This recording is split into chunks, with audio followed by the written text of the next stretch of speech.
Seminaris Okto, selamat datang. Bapak Ibu, saudara-saudari, frater, suster, umat beriman yang terkasih dalam Kristus.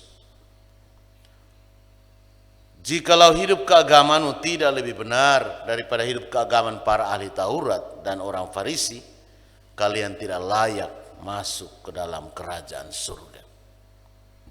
Hidup keagamaan yang benar adalah apa yang didoakan berusaha dipraktekkan. Tidak hanya berhenti di ibadat, tidak hanya berhenti di misa, tetapi setelah misa, setelah doa, diwujud nyatakan. Dalam doa Bapa kami, Tuhan meminta kita untuk berdamai, mengampuni, memaafkan. Lalu setelah doa itu, Tuhan mengharapkan kita sungguh-sungguh mempraktekkan tentang memaafkan, mengampuni.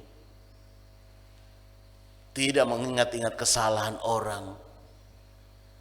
Karena menyadari bahwa kita sendiri pun orang yang berdosa, orang yang bersalah.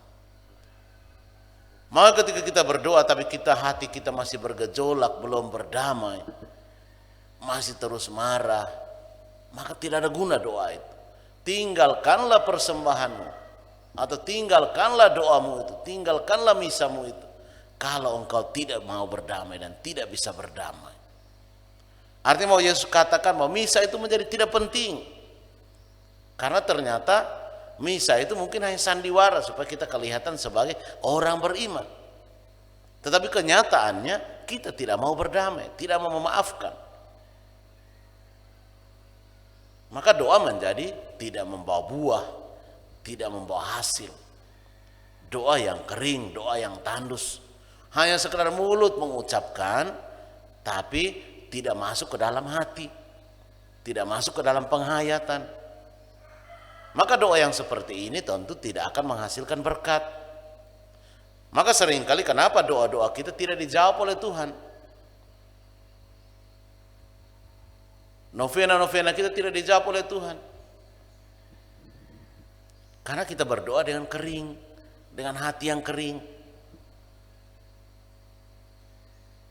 Maka Bapak Ibu saudara-saudariku yang terkasih dalam Kristus, doa yang kita ucapkan harusnya doa yang kita cintai dan kita hayati, kita praktekkan. Dengan kita praktekkan, maka doa itu sungguh-sungguh meresap masuk sampai ke kedalaman hati batin kita.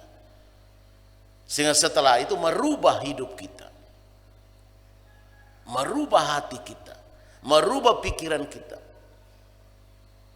Bahwa kita tidak bergantung pada diri kita sendiri, tapi semata-mata pada Tuhan. Maka bagaimana dengan misa-misa kita selama ini? Apakah misa itu meresap masuk sampai ke kedalaman hati kita, merubah pola pikir kita, merubah cara pandang kita untuk sesuai dengan Tuhan?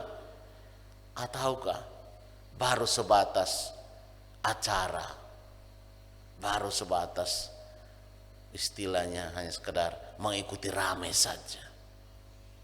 Mari kita melihat kembali diri kita, doa-doa kita, ibadat-ibadat kita, misa-misa kita. Semoga Tuhan memberkati kita. Amin.